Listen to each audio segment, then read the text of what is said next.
Je m'appelle Nicolas, je vis en Suisse, dans le canton du Valais. Je témoigne pour la maladie d'Huntington. J'ai parlé à plusieurs personnes qui sont dans le médecin et tout ça. Certains connaissent, certains, ouais, au premier abord, ils sont pas très aigus sur l'affaire. Puis après, ah oui, c'est ça, parce qu'ils appelaient ça la danse de Saint-Guy à l'époque. Hein.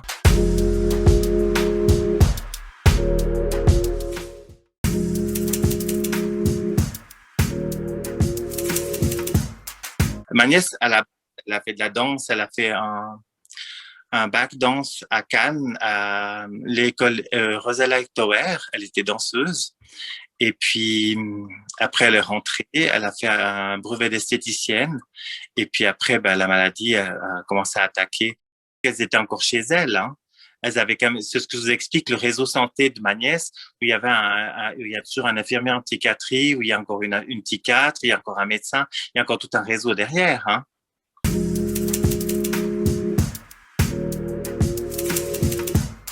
C'est comme une chambre, enfin comme c'était un studio où il y a je pense qu'il y a des alarmes, on peut appuyer et il y a un système de santé qui, qui surveille, qui est là à disposition pour s'occuper des résidents. Elle avait de l'art-thérapie aussi.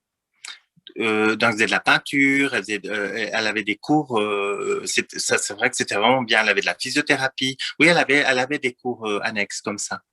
Elle a un chihuahua. Et puis, c'était vraiment, pour elle, c'était vraiment sa boule de tendresse, vraiment, et tout ça. Puis bon, bah, le réseau santé a jugé qu'elle n'était plus capable de se gérer toute seule. Alors, il fallait la placer. C'est là où il y a eu le problème parce ils ont été beaucoup trop cavaliers et l'ont placée trop rapidement.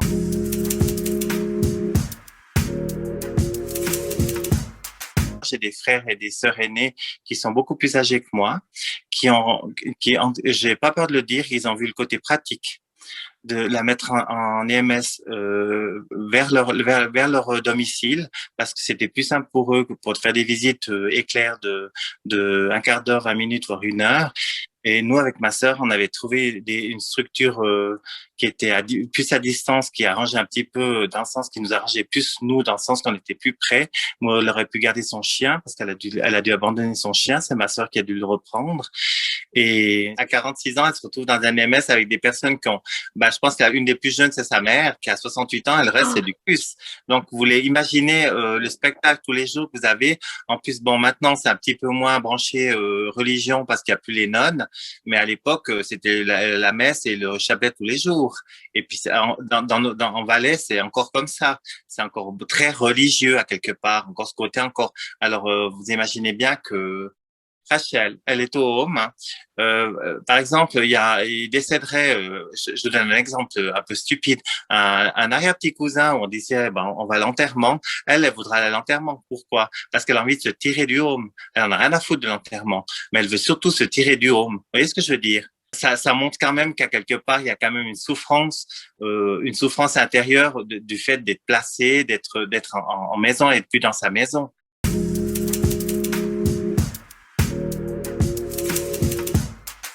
Je trouve qu'elle a beaucoup rétrogradé, elle a pris du poids. Et c'est une fille qui était toute fine. J'ai rencontré sa psychiatre dans une séance qui s'est très mal passée. Je trouvais que c'est des gens qui la tiraient vers le bas, qui n'avaient aucune compassion pour elle. Et ils faisaient fi de ce qu'on pensait nous. Parce qu'il y avait justement euh, les branches aînées qui et puis qui avaient pris certains pouvoirs et puis que nous on avait un peu les mains et les pieds et le main liés. Mais maintenant ce qui se passe actuellement, c'est qu'il faut aussi mettre une chose dans la balance, c'est que il y a aussi un coût à tout ça. Donc actuellement ils sont en train de chercher à savoir comment faire pour avoir de l'argent pour lui payer. Puis là c'est un bail qui va durer 20 ans. Je vous laisse imaginer la somme que ça va faire.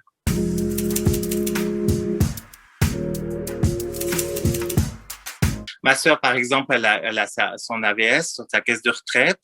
Et puis après, il y a les caisses maladies qui payent une partie. Et puis après, ben, je pense qu'il y a aussi la fortune personnelle, les liquidités. Et s'il n'y en a pas, c'est l'État qui paye. Tout le monde a le droit d'être assuré au minimum. Mais ça fait vraiment des sommes. Hein. Pas nous, par année, on paye quasiment le quart du salaire par... Si on a des revenus en dessous de 22 000 francs par année, c'est l'État qui paye. Voilà. Alors, dans ces cas-là, donc dans les IMS, les gens qui n'ont pas de moyens, ils ont exactement les mêmes soins que des gens qui ont les moyens, simplement que c'est l'État qui paye.